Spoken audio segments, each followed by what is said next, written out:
Well, with that said, we'll go ahead and get started. And I want to welcome everybody that's tuned in and thank our panelists for being here. And also welcome those of you who watch this online later when it's recorded. We started doing these in person a few years ago to give people in Brunswick County and others a chance to hear about different issues. And one of the few positives of this whole COVID situation is that now we've moved these virtual, which means that our speakers don't have to be physically present in Brunswick County today to be able to share their insights with you. So it's opened up some new opportunities as far as giving people access to information from other sources. Today's discussion is a legislative preview panel about what's going to go on in the upcoming session. And we have three panelists, and I'm going to briefly introduce them and then let them tell you a little more about their background. And we'll go just in the order on my screen. So we'll go first with Mr. Gregg Thompson, who is the State Director of the National Federation of Independent Business. Gregg, do you want to just tell us a little bit about who you are and what your organization is all about? Thank you, Frank, and thanks for the opportunity to be with you all this morning. Yes, the National Federation of Independent Business is a national organization, and each state has a chapter. We represent, all of our members are independent business owners. Can't be a member of NFIB if you're publicly traded. So we truly represent, the small business owner. In North Carolina, we have roughly 7,000 members, and we range from sole proprietors to employers with 300 and 400 employees. But the average number of employees is six. Average number of employees is six. So we, again, truly represent the small business owners. And of course, this this year has certainly been challenging, and will continue to be challenging for some time. I've been with NFIB for 16 years. Can't believe that. Prior to that, I was in the State House for 10 years, representing some counties in the western part of the state. And just as for the record, my company is an NFIB member, and I also used to be on Gregg's Leadership Council a few years ago. Yes, and we appreciate your membership and your leadership. And next, Mr. Tom Fetzer. Tom was mayor of Raleigh and got elected right after I got out of college, and so that's where I first got to know Tom. And then he later became the state chairman of the North Carolina Republican Party and was chair in 2010 when the Republicans took over the legislature. And after that, decided that he wanted to go from a very high maintenance, low paying gig as chairman to one that actually pays, and started his own lobbying and government affairs business. So Tom, do you want to share a little bit more about who you work with and what types of things you're involved in? Well, thank you, Frank, for that introduction. My sister, Susan Vick, and I have a little company. We have some great clients. So we have a lot of healthcare clients, Blue Cross Blue Shield and Wake Med and New Hanover Regional Medical Center and ophthalmologists. And we also represent RJ Reynolds and Mark Marietta and Pepsi and a few others. Principally during COVID, I have devoted most of my time as principal of a 5-student raucous, rambunctious homeschool academy. So you may hear some ambient noise emanating from that here shortly. But Frank and I have known each other a very long time. We were both a lot younger, and just honored to be on this with this august panel. And you, Frank, thanks for having me. And thank you. And given the size of your business, are you an NFIB member? I am not, but if Gregg will send me an application, we could probably correct that oversight on my part.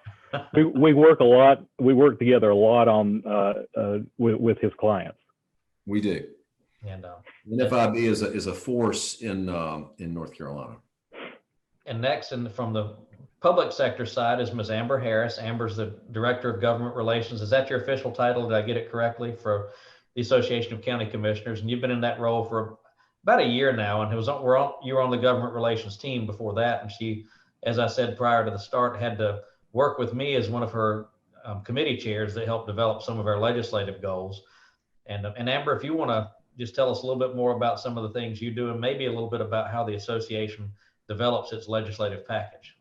Sure. So as Commissioner Williams said, I'm Amber Harris. I'm the Director of Government Relations at the North Carolina Association of County Commissioners. And so I take care of our legislative stuff. We sort of have three buckets of work that we do at the County Commissioners Association: advocacy, education, and risk management. I've been at the association for 5 years. That's crazy to think. In this role for one. And prior to my time at the association, I worked for several members at the General Assembly right after undergrad and while I was in graduate school.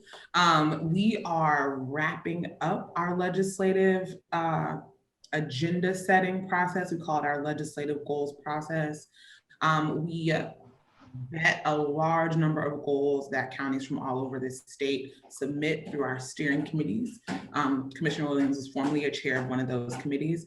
And then they go to our board for approval before final approval by our entire membership in January. It is a very time-intensive and work-intensive process, but we're really proud of it. It really gets folks from all over the state, county commissioners from all over the state, engaged in our legislative agenda, and we really want to hear what they need, and so we're happy to work on those things. There's Rambo. That does not care about my professionalism. So yeah, that's my cat Rambo, and that's what we do at the County Commissioners Association. How many goals did we start out with, and what are we down to now? Can you? We started off with 387 goals from 50 counties, so half of our counties submitted them. Good spectrum all across the state: urban, rural, east, west, north, south. And we are down to, I am so sorry, we are down to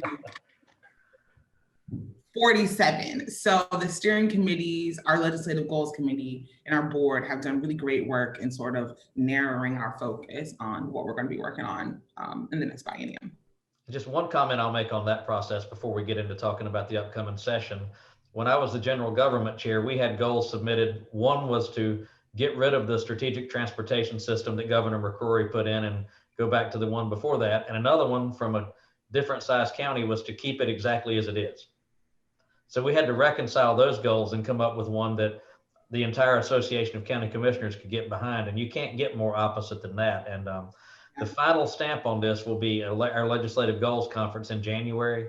And every county sends one delegate to that. So each county gets one vote. So Terrell County gets the same vote at that Wake County and Mecklenburg County do. And it's a good system that engages the elected officials and is implemented and pushed through by the elected officials. So we're very proud of that.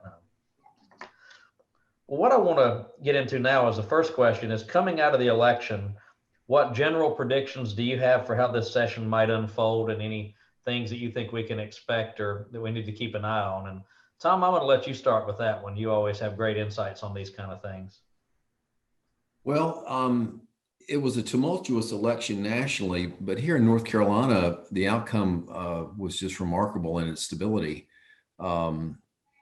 Governor Cooper and Senator Berger and Speaker Moore are still sort of running the government. And so I'm going to make a prediction that for the first time in 3 years, we're actually going to get a budget passed sometime this session. The state certainly won, especially after the economic uncertainty that COVID has brought upon us. So I think those three gentlemen and their respective chambers are going to find a way to get together and get a budget delivered. So that's my prediction, and it's important. The number one job really of the General Assembly and the governor is to produce a budget for the state, and they failed to do that in each of the last 2 years. So I think they're going to get it together and hit the reset button and get that done.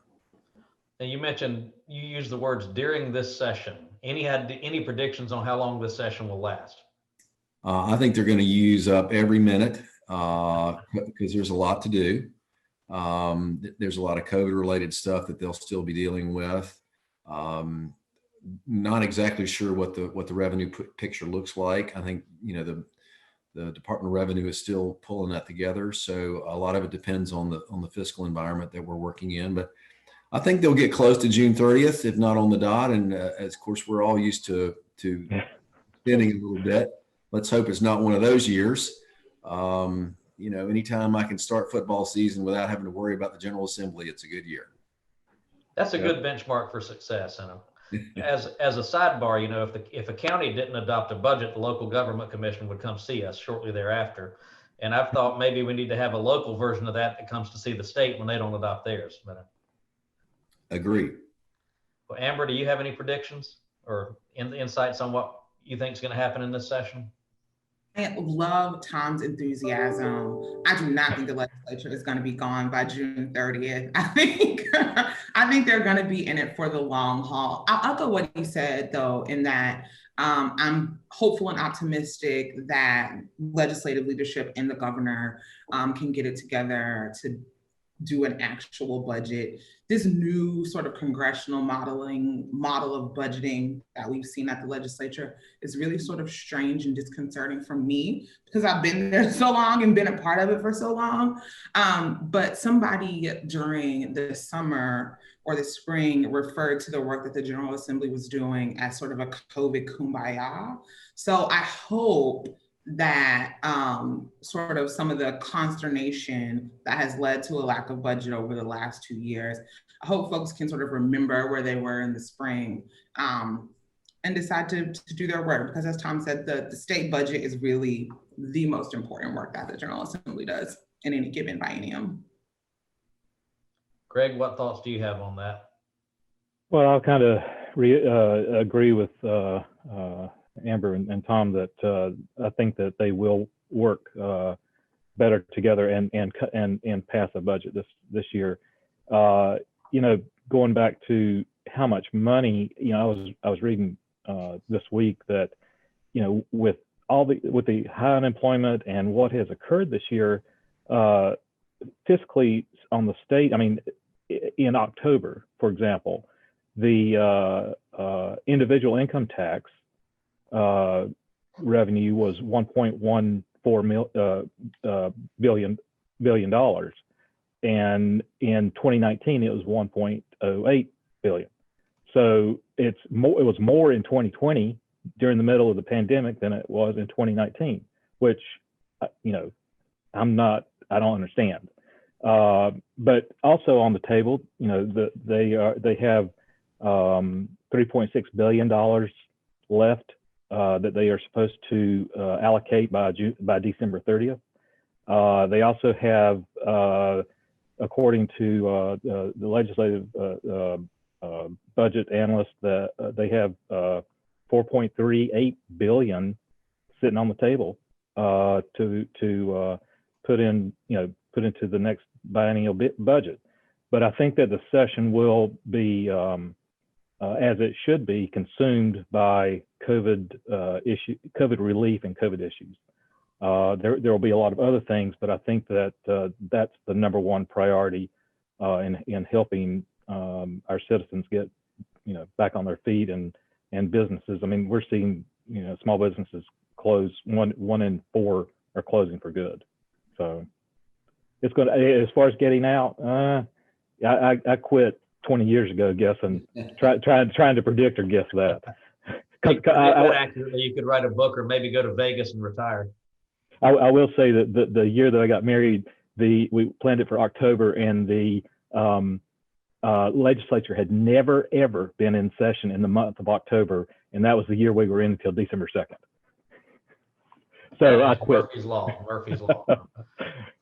Do have a couple of specific questions, one for Gregg and one for Amber, similar, and either one of you can start first. But what are the main issues you're looking out for, Gregg, for small business that might be impacting you in this session, and Amber, that counties are going to be looking out for as potential things to either advocate, and I know that's still sort of up in the air for counties, but also to guard against, and the types of things you typically work for?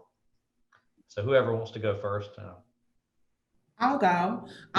So Gregg did a really good job setting the stage for the revenue impact that the state is going to feel related to COVID.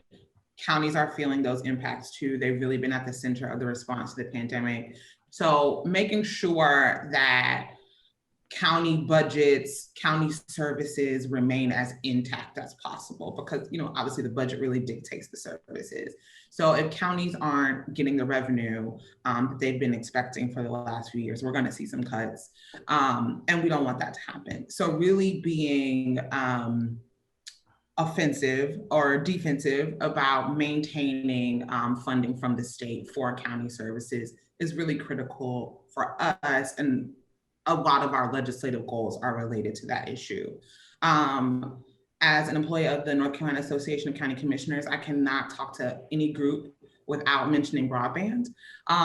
Increased access to broadband has been our legislative priority for a number of years. And if I'm predicting, I think it will remain a legislative priority for us this biennium as well. We've been talking about this issue for years, but again, COVID has really made the issue of access to broadband as folks are learning and working and doing business at home really, really critical. So that's what we're looking at. That's what we're working on. We want to increase broadband access to as many county residents, as many residents of North Carolina as we possibly can. So, but we'll see. There's always something that the General Assembly comes up with that sort of just sets us back a bit. So we'll be on the lookout for that. Yeah. Just a couple of thoughts on that. You know, Amber mentioned the revenue streams, and I think one of the big things that I would encourage everybody to understand about county governments is a huge percentage of what we do that we are mandated to do by the state or the federal government. So we don't have a choice but to do it. And what I've seen happen or come close to happening far too many times is the revenue that supports that will be cut out, but the responsibility is still there. And that's, to me, that's sort of a reverse unfunded mandate. You're still mandated to pay for it. They didn't go mandate that you do it without giving you the money. They took away the money, but left the mandate there. So that's a challenge for county governments. If your state taxes get cut and your county taxes go up, did you really get a tax cut? It's something to consider. So that's one thing. On the broadband, the one clarification point I always make is counties do not want to be in the business of providing broadband, but in those places where the provider is never going to put in that last mile infrastructure because you have more cows than people, counties would like to be able to put in the infrastructure there and lease it back to those providers so that the people who will never get it through the private sector can still get it. And I do think that COVID has made it even more important. More and more people are working from home. And I've got a friend who I know Tom and Gregg both know, I won't name them, who technically works in DC, but now they live in Charleston, South Carolina because they work remotely. And you're going to see more and more of that. Brunswick County's real estate numbers have been through the roof for the past 6 months, highest numbers we've ever seen, because of people moving from other places because they don't have to live there anymore to work there. So I think, and Gregg, I think for your small business community, broadband can help small businesses in rural places thrive where they might not have been able to. So with that, what issues, Gregg, do you see coming up for the small business community in this session? Well, I'll just add to what you and Amber were talking about on broadband. You know, we still have small business owners in the far east and west in the rural areas that don't have access to internet, and they are running businesses. I mean, we still get, they still use fax machines with some of our ballots that we use and so forth, or surveys. So rural broadband is a crucial issue. You know, I believe that the Assembly left last year or earlier this year with passing a liability bill for protecting the business owners. I think that that needs to be revisited and maybe strengthened instead of making if someone gets COVID, an employee gets COVID, or somebody in a place of business, and they think that they got it there, and, you know, trying to sue the business owner. While that bill, you know, a bill was passed on that, I think that definitely needs to be revisited for all the business community, not just small businesses, but the entire business community. Healthcare, small business owners are always, that's always been one of the top 3 issues that we have worked on and been proactive on over the years. So I think that's something that we'll be working on. And I think that just trying to come up with ways, going back to COVID, to come up with I'm going to say a small business revival. I know that there's a national move on the Restaurant Association that they call it a restaurant revival. I mean, we have got to help these small business owners, because especially in the rural areas, they're going out, and that's more on unemployment. So we're going to be very proactive with getting relief for the small business owners that way. And there's a lot of other issues, but those are, I think, some of the top ones that we're going to be pushing this session. Gregg, touching on the broadband from the small business perspective, do you think that increased access to broadband, how impactful would that be to help small businesses in rural areas sell to people who don't live there? Tremendous. I was up in Burnsville back in October, and I went in on the square, a store, and one of my friends owns the store. It was a crafts and art store, and she said that if she had not figured out a way to go online and create e-commerce, that she would have been out of business. So I think that some of these businesses that don't have access to broadband, they will close, but everybody's having to rethink their business model in so many different ways. Big businesses, small businesses, everybody's having to rethink business model, and I think it all includes broadband and internet access. Well, before we move on to the next question, if anybody who's watching has a question, you can submit it either in the chat, or there's a Q&A function. Or you can raise your hand, but probably the Q&A function is going to be the best way. If that doesn't work, use the chat, and we'll try to get to as many of those as we can. We do have one in the queue. My next question, and Tom, we'll start with you on this. Obviously, you made the prediction that the legislature will pass a budget this year. What do you think could be the major sticking points that could be an impediment to that they'll have to fight through? And what do you think are some of the hot button issues that might come up in this session that maybe aren't on the public's radar right now? Well, the obvious issue that has kept a budget from being passed in each of the last 2 years is the governor's insistence on holding the budget hostage for Medicaid expansion and his particular version of Medicaid expansion. And so obviously he's going to have to give on that, I think, because I think there's still substantial Republican resistance to his version of Medicaid expansion, which would increase the Medicaid rolls by around 600,000 people. And they're worried about the costs associated with that. So I do think some progress would have been made on Medicaid expansion if the governor had not held the budget process hostage each of the last 2 years. But obviously, they just need, as I said before, to hit the reset button and figure out a way to get a budget passed, and then see what they can get accomplished on, providing more healthcare and health insurance access to people who need it without rapidly and exponentially driving up costs. I do think COVID has forever changed the way we think about the workplace, education, and healthcare. And to that end, I think telehealth will be dealt with significantly in this upcoming session of the General Assembly.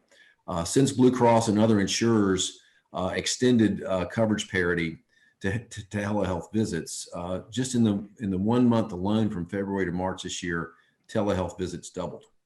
I read recently where Duke Healthcare had 1,000 telehealth visits in 1 day.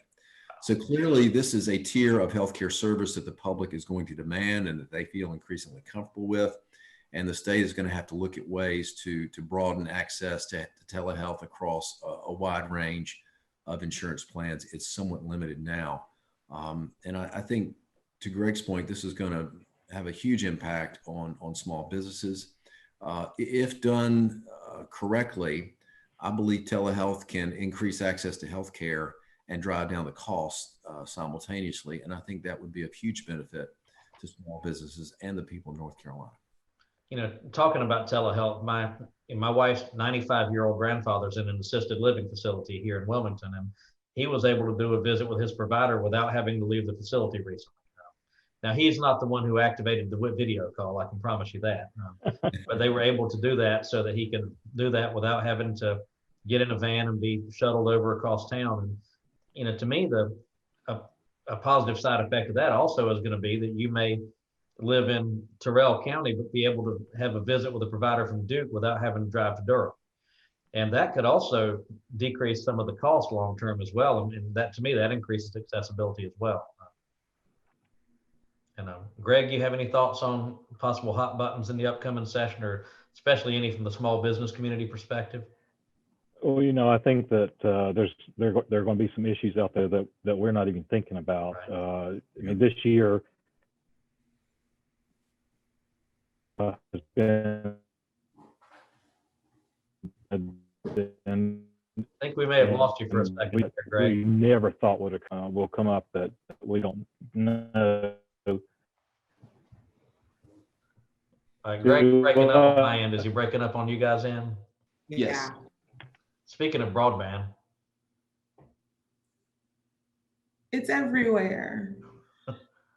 we'll come back to Gregg when he jumps back in. Amber, do you want to take a stab at that question? Yeah. Frank and Tom are locked on my screen. Gregg, we've lost you for about the last 30 seconds there. Okay, there you are. Oh. Okay, repeat everything you just said. Okay. I think that yeah. I'm getting older. My memories. Small business has got to the legislature, I think, will look at how they can provide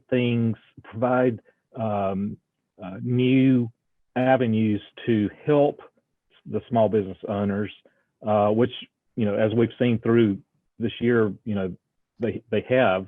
I mean, well, the businesses have changed, like I said, their business format or model. But I think that the legislators, I've heard some really good ideas coming out of some of the study committees and things, and commissions that we'll see address this issue. I mean, address this year. And going back to Tom's point, I agree with him that the Medicare issue, if that can be worked through some way, that will help everybody. And one other thing I want to add, Frank, is, and pertaining to that, is with still a Republican majority on the Council of State, I think that we're going to see the legislature and the Council of State put some more responsibility and hold the governor more accountable through the Council of State on some of the decisions. I think we're going to see that come up. Amber, you have any thoughts on potential hot buttons or sticking points you see? Sure. If we're talking about a budget, I think Medicaid expansion is absolutely a sticking point, has been for a few years. And however the governor and the legislature deign to deal with that, it's beyond me. But I do think that working through around that is super complicated and affects all sorts of other policy decisions. I think what Tom said about, and you said about telehealth, increasing people's access to healthcare services, which is really important for our members, works if folks have broadband. So if you're in Terrell County and you want to see a doctor in Durham, you can't do that on like a mobile device. You need high quality, high speed broadband with a lot of bandwidth. So as we get creative about, you know, the solutions that we offer, we have to make sure that the infrastructure to really implement those solutions is in place. So if as the General Assembly and the governor, this is something they decide to take on. I hope they'll ensure or work to ensure that these new resources are as accessible to as many people as possible. We do have one question from Mr. Johnny Carswell.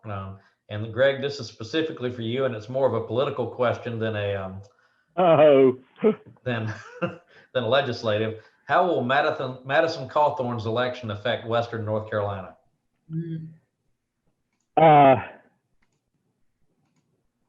You know, that is the district I grew up in, and actually worked for two different congressmen up there in high school and college, and before I came down here. I'm excited about Madison. NFIB endorsed Madison's campaign. And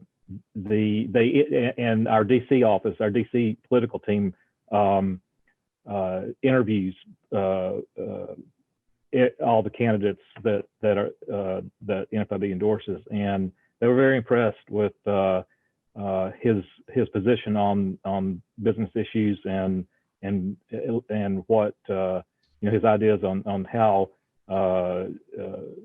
what Congress needs to do. So I think that there's going to be a learning curve.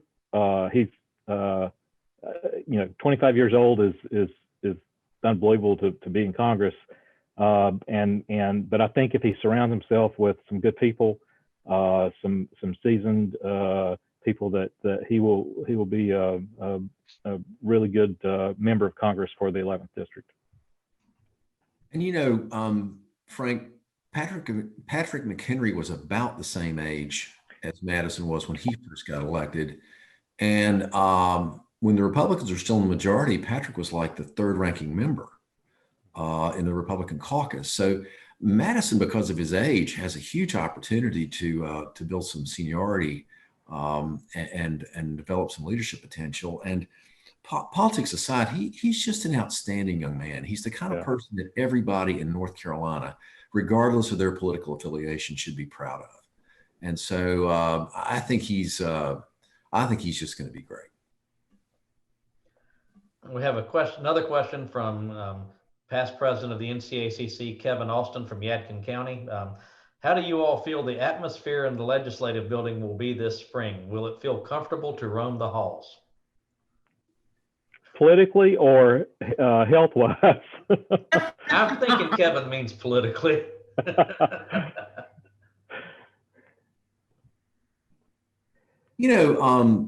Things are very collegial in that building. People generally get along. Despite the news reports about the partisan confrontations, personally, the vast majority of legislators get along famously. They like each other. They enjoy working together. It's across party lines.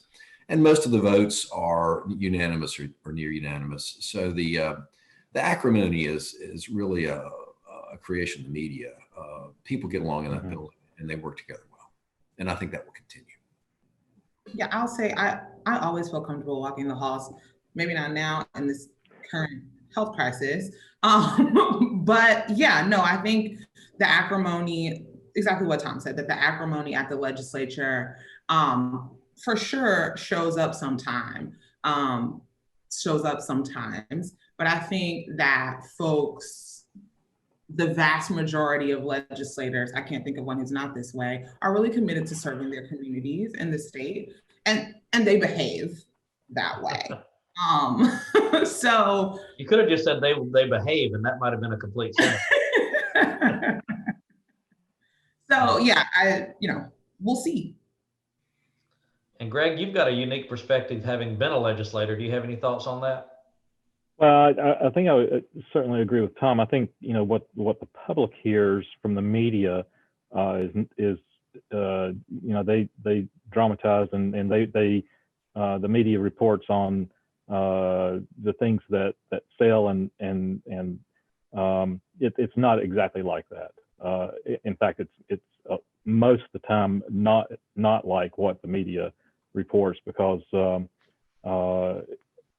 the camaraderie among the members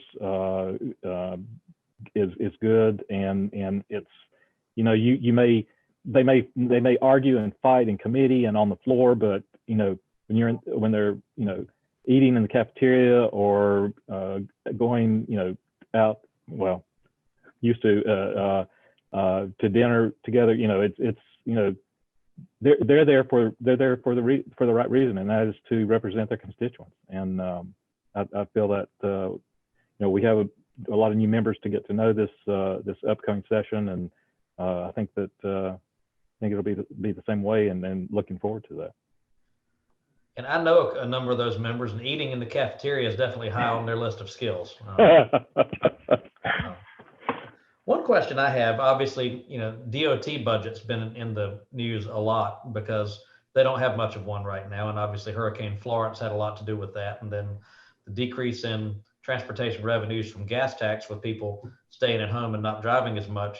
Do you guys see any predictions on any changes or any movement to reshape the way DOT is funded moving forward, or to maybe set aside any additional emergency funds so that when they have to deal with the aftermath of a hurricane, it doesn't come out of their operating budget? Well, we made a lot of changes last session in sort of the accountability that DOT has to the legislature, RE their spending. So I think what we're going to see is how that shakes out. And again, because I work for the counties, one big concern we had was ROAP funding, and that was supposedly a non-recurring cut in the legislature's budget. This is money used for folks who need transportation access in rural counties that don't have it. So we're hoping to see that, but I think how DOT gets to spend its money and what the legislature gets to say about how DOT spends its money, I think that's going to change a lot in the next couple of years. In a previous life, I was a deputy secretary of transportation in the Martin administration, and just pretty astonished at the level of fiscal mismanagement over there in the last year or two. The state auditor has demonstrated in her audit. So the first thing that has to happen is the legislature has to get real comfortable with the leadership at DOT and have to understand that what happened there in the last couple of years is not going to happen again. That has to come first. And then, transportation is a huge part of the state budget, and it is a huge priority, the top priority for many people in the legislature, especially in rural as well as urban areas. North Carolinians need a good transportation system first and foremost. Gregg Thompson's 7,000 small business members need a good transportation system. So it has to happen. And I do believe that the legislature will continue and expand funding for transportation, but there's going to have to be a partnership between DOT and the legislature and the executive branch that has been damaged by fiscal mismanagement there. And that's going to have to get corrected and trust rebuilt in order for the citizens of North Carolina to be best served. Thank you, Tom. Gregg, any thoughts? That is one area, we certainly monitor and watch, but we don't take positions on transportation issues. Well, just as a commissioner, I serve on 2 regional transportation planning bodies, that Greater Wilmington Metropolitan Planning Organization, and I've been chair of the Cape Fear Rural Planning Organization since 2014, which covers the parts of Brunswick County and Pender County that are not in an urban area, and all of Columbus County. And the thing I see there, and I'm sure the other commissioners who are watching this that are on MPOs and RPOs would agree, is there are a lot more needs than there are money. And that's the challenge. Is we probably submitted 500 projects, prioritized it down to 12, and we're lucky if 1 or 2 get funded. And this year it's even more challenging. And I do think that the SGI program's taken the politics out of it, but right now the challenge is that the demand is so high for those projects. So to me, long-term, they're gonna have to do something different. I agree with Tom that some changes need to be made there, but they're gonna have to do something different in terms of how they fund those. And I don't know what that answer is, but we have another question from Mr. Johnny Carswell. Would there be any support in the General Assembly to use rainy day funds to support small businesses? Is that for me? Whoever. He didn't specify. So. I don't know about the rainy day funds. We're still waiting to see what Congress is going to do with any additional packages for the states. And I think some of this 4.5 billion that's on the table with trying to keep, if possible, trying to keep the rainy day fund intact, using some of that that's on the table now in the next biennium for small business. I definitely think that they're going to have to, and we're going to fight hard to get some relief for small business owners out of the I don't want to call it a surplus, because we don't know what the cost of unemployment and everything else is going to be, but there's money that needs to be earmarked for small business relief. Tom or Amber, y'all have any thoughts on that? I ditto what Greg said, that I think a lot of what the legislature will do for small businesses depends on what Congress does in these next few weeks here. And we read an article in the paper yesterday about some leftover COVID money. So we'll see. Agree with both of my colleagues on that. Well, one more question, and then after that, we'll do any closing statements you guys want to have. Obviously, and some of you, I think, Tom, you mentioned that COVID is going to permanently reshape a lot of things.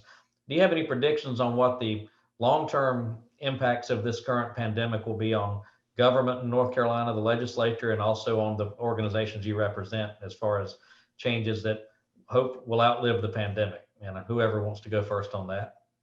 I'll take that. We just survived an incredibly contentious election cycle.